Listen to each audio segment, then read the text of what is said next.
Assalamualaikum warahmatullahi wabarakatuh. Berjumpa lagi dengan saya Ibu Fitri dalam mata pelajaran Pendidikan Kewarganegaraan kelas 10. Pada pertemuan hari ini ada beberapa materi yang akan Ibu sampaikan. Materi atau bahan kelas 10 semester 1 ini terbagi ke dalam beberapa bab. Untuk bab pertama, kalian nanti akan belajar tentang nilai-nilai Pancasila dalam penyelenggaraan pemerintahan Negara Kesatuan Republik Indonesia.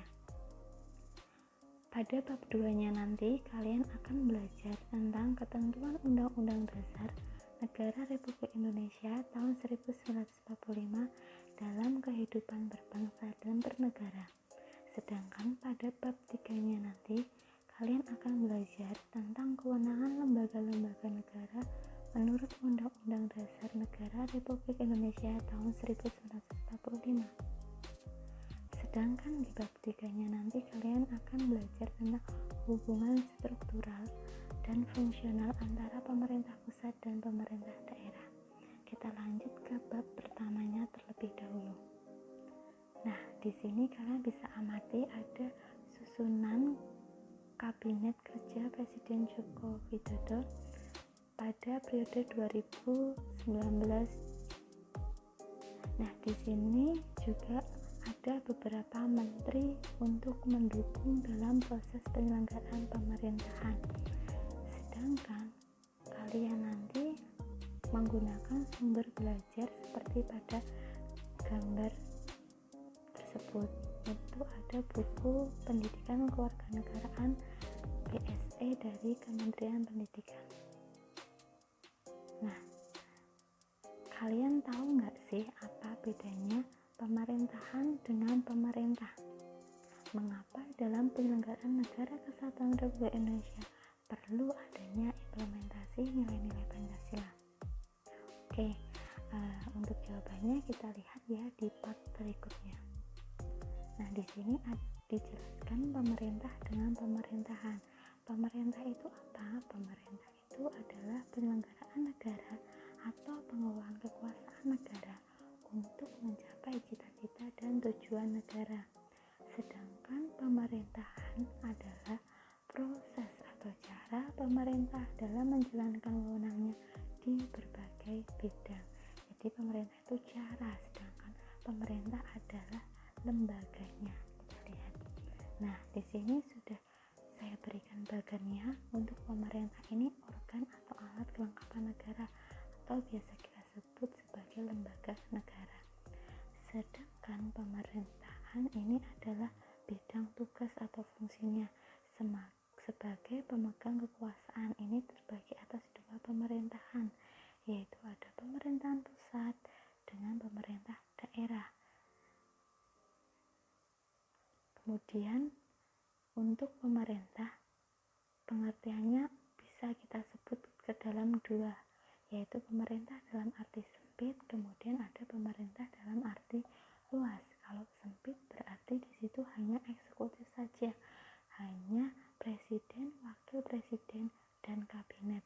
Sedangkan dalam arti luas ini terbagi menjadi tiga kekuasaan atau tiga lembaga. Ini ada eksekutif, ada legislatif, ada yudikatif.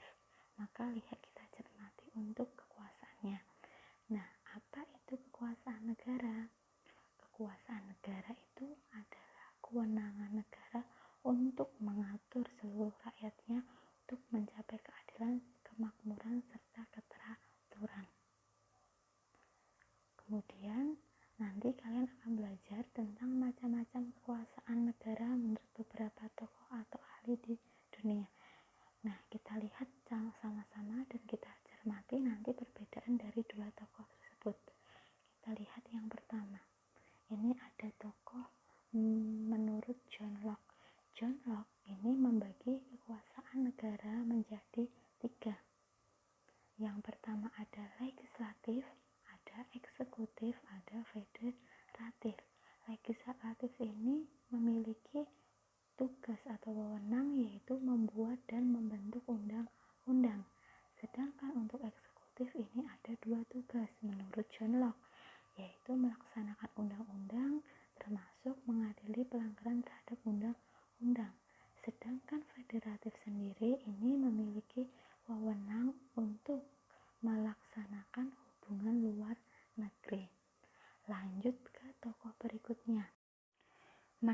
Montesquieu, pembagian kekuasaan ini dibagi menjadi 3 macam. Yang pertama ada kekuasaan legislatif, kemudian ada kekuasaan eksekutif, ada kekuasaan yudikatif. Untuk kekuasaan legislatif, ini bertugas atau berwenang untuk membuat undang-undang. Kemudian eksekutif ini adalah melaksanakan undang-undang, yudikatif mempertahankan undang-undang, termasuk kekuasaan untuk mengadili pelanggaran terhadap undang-undang. Nah, di sini kalian bisa lihat untuk perbedaannya.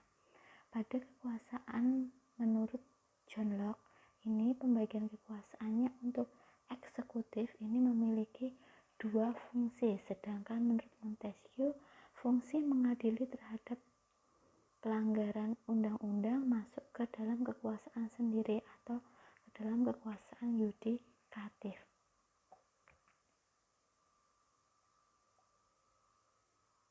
Nah, perbedaan pendapat teori tersebut pada kekuasaan federatif.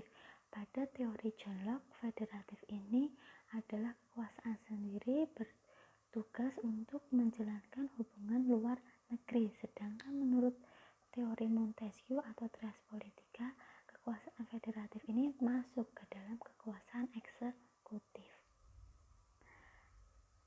Dari penjelasan tadi, tahukah kalian untuk Negara Kesatuan Republik Indonesia menggunakan konsep yang manakah? Oke, baik. Jawabannya mengadopsi dari trias politika. Trias politika ini adalah teori menurut Montesquieu, tetapi dengan sistem pembagian kekuasaan.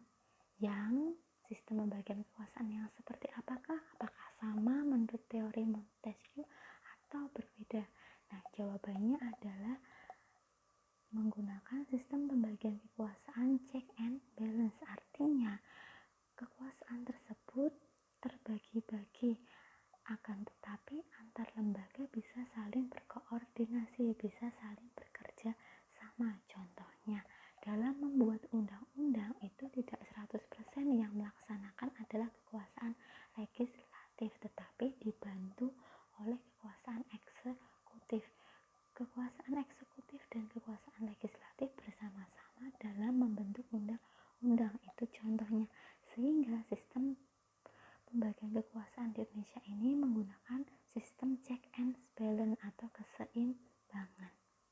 Tujuannya apa? Tujuannya itu agar tidak terjadi pemusatan kekuasaan, tidak terjadi kesewenang-wenangan dalam penyelenggaraan pemerintah negara. Kemudian pembagian kekuasaan di Indonesia sendiri setelah amandemen Undang-Undang Dasar 1945 terbagi atas 6 kekuasaan. Kemudian yang kedua itu secara vertikal, nanti kita jelaskan di part berikutnya. Kita lihat untuk lembaga negaranya. Nah, ini ada bagan pembagian kekuasaan menurut Undang-Undang Dasar Negara Republik Indonesia tahun 1945. Nah, di sini kita bisa sama-sama cermati untuk bagian ini adalah pembagian kekuasaan secara horizontal atau sejajar. Kemudian yang bagian ini adalah pembagian kekuasaan secara vertikal atau bertingkat. Nah, untuk pembagian kekuasaan secara horizontal ini ada beberapa kekuasaannya. Bisa kita lihat untuk 6 kekuasaan tersebut. Ada kekuasaan konstitutif, ada kekuasaan eksekutif, ada kekuasaan legislatif, ada kekuasaan yudikatif, ada kekuasaan eksaminatif, dan yang terakhir adalah kekuasaan moneter. Nah, di sini yang pertama kekuasaan konstitutif. Ini wewenang atau fungsinya yaitu kekuasaan untuk mengubah dan menetapkan undang-undang dasar. Siapa yang bertugas pada kekuasaan konstitutif? Adalah Majelis Permusyawaratan Rakyat atau MPR. Dasar hukumnya ada di dalam pasal 3 ayat 1, pasal 37 Undang-Undang Dasar 1945. Untuk penjelasannya kalian bisa cermati, bisa sambil dibuka untuk Undang-Undang Dasar 1945 yang sudah diamandemen. Kemudian kekuasaan eksekutif ini tugas dan wewenangnya adalah kekuasaan untuk menjalankan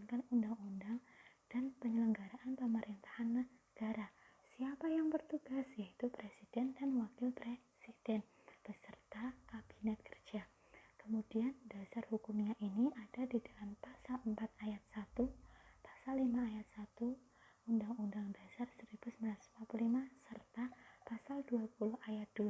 Nah, di sini terlihat ya adanya sistem pembagian kekuasaan secara check and balance, yaitu presiden memiliki hak terlibat dalam pembuatan undang-undang bersama DPR. Kemudian kekuasaan legislatif. Ini tugas dan wewenangnya adalah kekuasaan untuk membentuk undang-undang. Siapa? Yaitu Dewan Perwakilan Rakyat. Dasar hukumnya ada di dalam pasal 20 ayat 1 Undang-Undang Dasar 1945. Lanjut ke kekuasaan yudikatif. Ini tugas dan wewenangnya adalah menyelenggarakan peradilan guna menegakkan hukum dan keadilan. Siapa? Yaitu Mahkamah Agung beserta lingkungan peradilan di bawahnya, sampai ke Komisi Yudisial sebagai lembaga pendukung kekuasaan kehakiman. Dasar hukumnya yaitu pasal 24 ayat 2 Undang-Undang Dasar 1945. Lanjut ke kekuasaan eksaminatif atau inspektif. Nah, kekuasaan ini tugas dan wewenangnya yaitu kekuasaan dalam rangka pemeriksaan dan pengelolaan tanggung jawab keuangan negara. Siapa? Yaitu Badan Pemeriksa Keuangan. BPK ini berada di dalam provinsi ataupun pusat. Kemudian dasar hukumnya pasal 28E ayat 1. Kemudian kekuasaan moneter. Ini tugas dan wewenangnya adalah kekuasaan untuk menetapkan dan melaksanakan kebijakan moneter, mengatur dan menjaga kelancaran sistem pembayaran, serta memelihara kestabilan nilai rupiah. Siapa? Yaitu Bank Indonesia selaku bank sentral. Kemudian dasar hukumnya ada di dalam pasal 23D Undang-Undang Dasar 1945.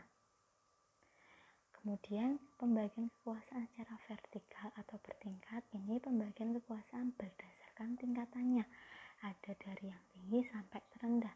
Nah, sistem pembagian kekuasaan ini secara bertingkat dari pusat ke provinsi, kemudian ke kabupaten hingga ke desa.